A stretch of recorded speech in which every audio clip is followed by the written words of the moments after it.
Greetings, programs. This is Wretch, and welcome back to WWE 2K16. And we had a very interesting time of it last with going against Randy Orton and Curtis Axel, and then taking on The Rock in one-on-one matchups. And now we get to take on the Icon Sting, one of my favorite wrestlers when I was growing up. We're still number 10 in the IC rankings. I went ahead and used a bunch of SP off camera. So let's see what exactly we're going to be able to do here. Now, this is a rival event, so let's see what exactly is happening here with Fandango and Dolph Ziggler. People I actually should be wrestling instead of, legends of WCW and WWE. I have no idea what's going on there. This is your rivals match. You can spectate this match or skip it. I would like to skip it, please. Because I am in no mood. Now, the pay-per-view is this Sunday. Hopefully we get a match with Fandango, and then we can go ahead and move up the rankings some. Dastardly sneak attack. Here we go. We can see another fight between these two. Get ready. I'm hearing Akbar. It's a trap! There we go. Good job, Marcus. Fandango is small potatoes after what we've had to wrestle. Hell's bells. Now we might get some one-on-one time with Renee here, or go right to the match with Sting. Please join me in welcoming my guest tonight. Let's talk about Fandango. If we must. You will square off with him at the next pay-per-view. Thoughts on that matchup? See, that's what they said about Hideo Itami, and that didn't happen. But it is a one-sided match, definitely. It's going to be a one-sided match in my favor. I am the destroyer. I am the one-man wrecking crew. If he thinks he's going to go in there and get the upset, he has another thing coming. I'm the big dog. I run this place. He better fall in line with the rest of the clowns in the locker room. I prefer to be more arrogant, but most of my replies are actually coming off as more aggressive than anything. Back to you, Cole. But that's okay. So, yesterday on Raw, we had the Slammy Awards. You guys remember the Slammy Awards, right? I'll tell you the truth, the Slammy Awards are really where me and the WWE part ways in terms of entertainment value. I hate the Slammys. I like them back when it was just kind of an award show dinner, very similar to the Hall of Fame. Oy, this is going to be rough, guys. Remember, we got to keep the head trauma to a minimum here. I remember back when it was a dinner. And, of course, the glory days of the Slammys, and Owen Hart made an entire gimmick out of it, the 2-time Slammy Award winner. But, man, the Slammys now, especially doing it in front of a live crowd, it is so horrible. It's horrible television, and not only that, you can't really tell if the voting is legitimate. I'm sure on some categories they are. But some categories that they know they want to continue a storyline with, it's about as fixed as you can get. The second that the Usos won Tag Team of the Year against New Day, I knew that I was not going to enjoy the proceedings for the rest of the evening, for the most part. And then Neville won Newcomer over Kevin Owens. Could not believe that. Actually, I can't believe that Sting only has 3 reversals. But it was booty, as Big E is prone to say. And don't get me wrong, some of the stuff was okay, some of the winners.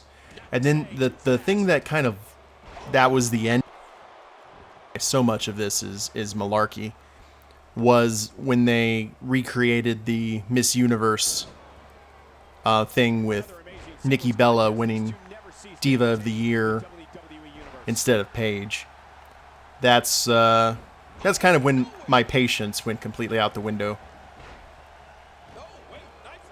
Now, in terms of matches, they were pretty good.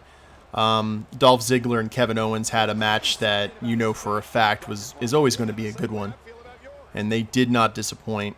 I could watch Kevin Owens and Dolph Ziggler feud all year, as long as they have some fresh issues for them to have. I think it would be a license to print money. I guess, of all the things to do after having such an amazing Raw with Roman Reigns winning the world title, to go into the Slammys it's definitely a momentum killer, I have to say. We're laying the smackdown on Sting here. This is good. It's like after fighting The Rock and getting into a handicap match with Orton. Can't get much worse, I don't think.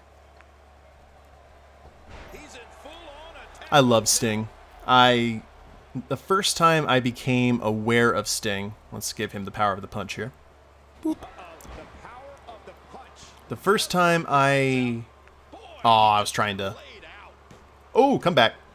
No, sir. That is not going to work out for you. At least I'm hoping it won't.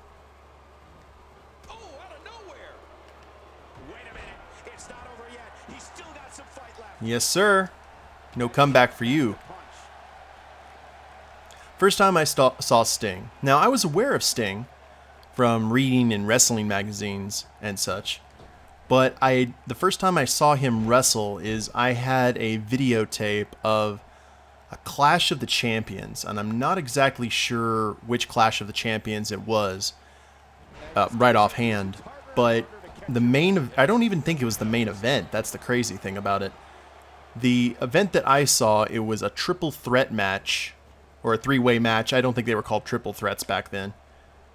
But it was Sting versus the Guardian Angel, which was the big boss man in WCW when they were forced to change his original name, which was the Boss, for being too much like Big Boss Man. And Big Van Vader. Now, this was the first time that I had seen Vader and the first time I had seen Sting. And they definitely left a big impression on me as a wrestling fan. Both of them did. But I was Sting was just awesome. He reminded me of the Ultimate Warrior, only a little bit... Athletic is probably not the correct term. Oh, head trauma. Not the right term, but he reminded me of the Ultimate Warrior, just a little bit more sprightly and a little bit more all around, I guess. And you could actually understand what he was saying, and he kind of filled a void that, oh crap. Okay. Oh, am I about to get Tweewoed? Nope. Snake Eyes. And you know what, Stinger? You're going to go ahead and head out here so I can get my stamina back. Because I think all we need to do is do a heart punch DDT and he's done. But I loved Sting. I loved the neon. I loved everything about him. I thought he was awesome. He had some great promos. Okay, the body is yellow. That's fine. We're still holding on to our objective from the Authority. Now, let's go ahead and end this. Hard punch.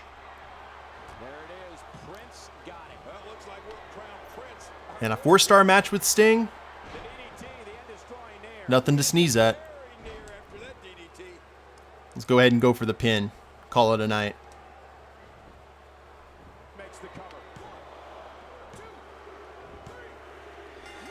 Marcus's moves are getting a lot nastier. You notice he's having to use less and less DDTs in order to put his opponents down. But I was a huge Sting fan when he went to war with the NWO. The original Crow Sting. Not this. This isn't Crow Sting to me. But his original look as Crow Sting. Oh, that was so good. I loved his war with the NWO and his war with Hogan. And there's the 3. Now let's see if we were actually able to complete the Authority's edict here. And I didn't get hit with a baseball bat, which is a nice surprise, especially in a match against Sting. Not even one Stinger splash.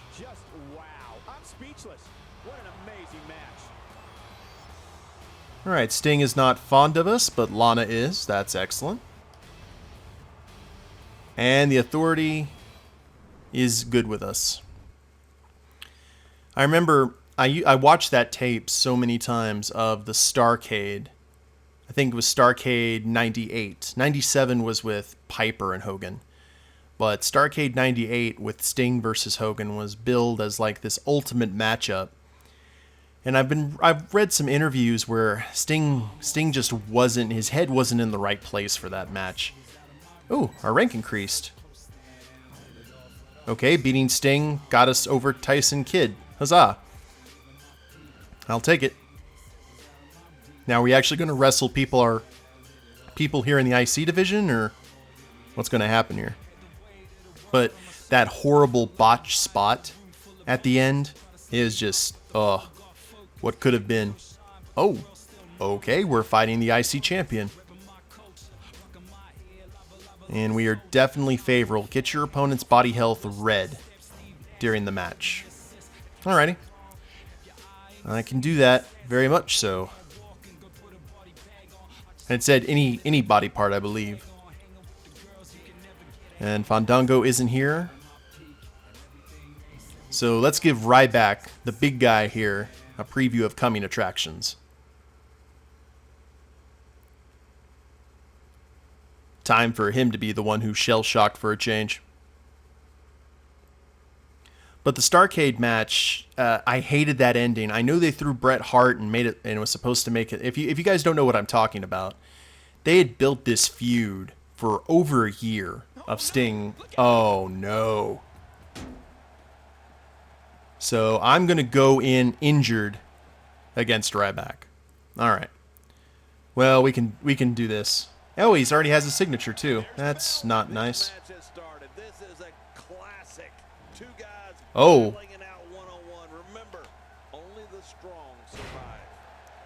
He was very random. Can we dodge it? Yep, into a power slam. Good deal. We're not going to let that attack by a dancer phase us at all. But for those of you guys who don't know what I'm talking about, between Sting and Hogan for a year, and they were having this match with Sting and Hogan at Starrcade, and that was WCW's WrestleMania. And I mean, this was about as big of a match as you could possibly get. This was supposed to be one of the big nights for WCW in its feud against the NWO. Diamond Dallas Page had already won the U.S. title from Mr. Perfect, or from Kurt Hennig rather, and it was just going to be a really big thing. Now, oh, he hit a DDT. Thank you, Lana. Appreciate that.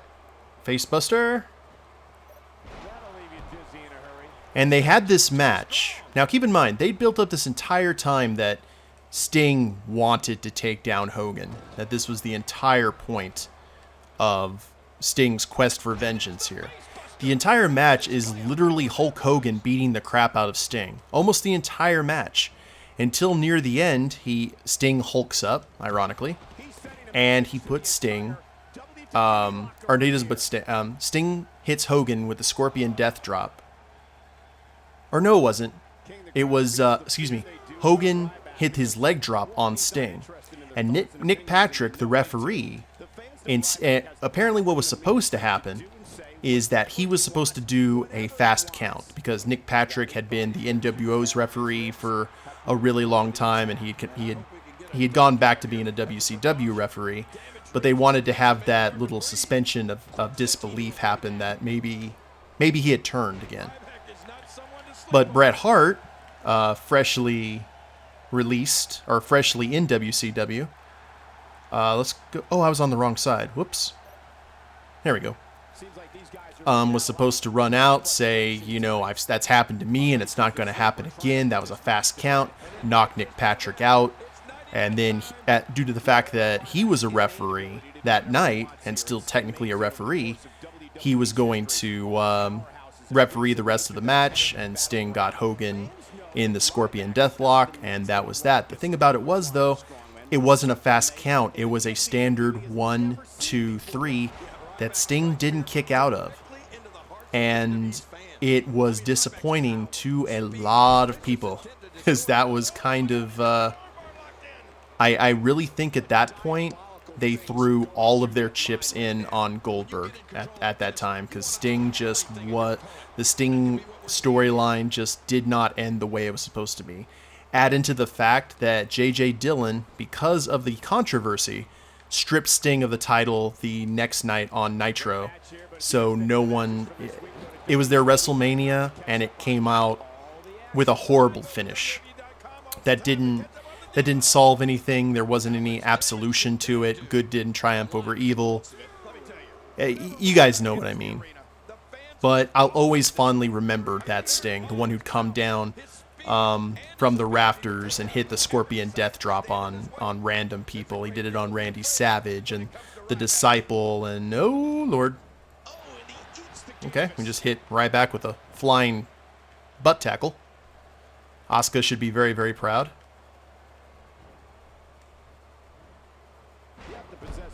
There we are. Now can we actually... Okay. That was pretty smooth, though. My, how the tables have turned, Ryback.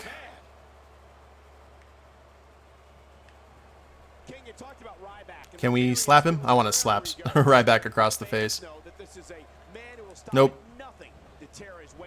No worries, though.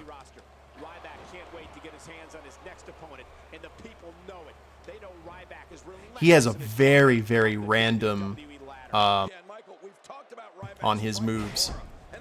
That's gonna be potentially a problem when we actually have the title match with him. Oh, that is a big guy going off the top rope. But that's why they call it high risk.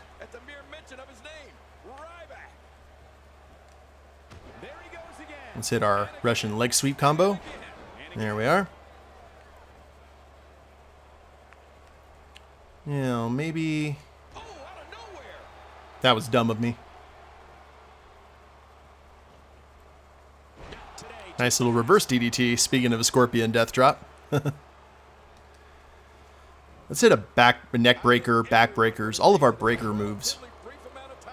Marcus would be great in Final Fantasy VII. He has all these breakers. There we are. Now maybe a flapjack. I think we might be able... Ooh! Never mind. You don't have any reversals though, Ryback. So you are pretty much at my mercy. And that's not happening. And if I'm able to get a 3-star match out of Ryback, I'll be happy. Like hell's bells. Here. You hang out right there. Let me get my win back. And then we should be ready for this. Oh, I was not ready. I was not prepared.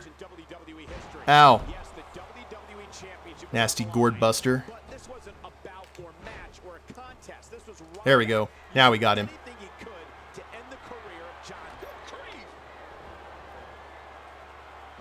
Ooh, he's down. Let's go ahead and go for the pin. See what happens.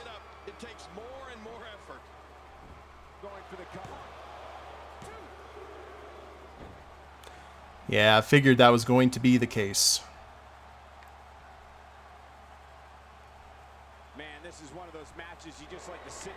How about this instead? Didn't see that coming. And he has a red head, which is per the authorities' orders. Now count it, ref.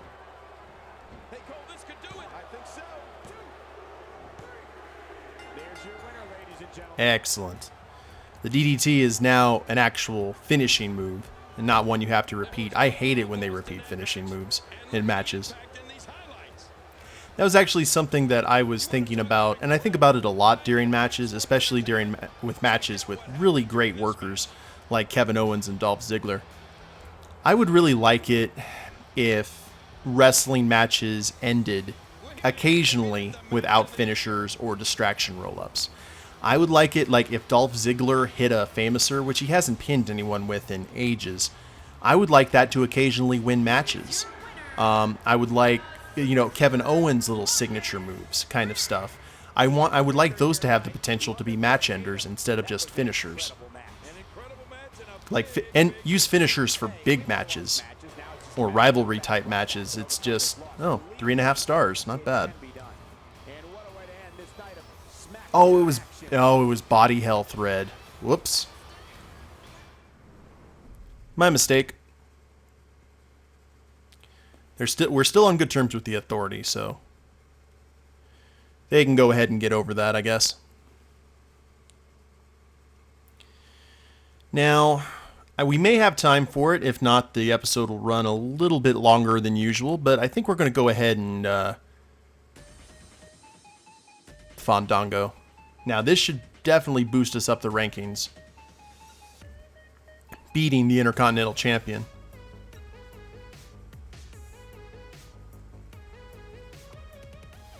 Here at TLC. No, we did not go up the rankings, despite the fact that we pinned Ryback clean.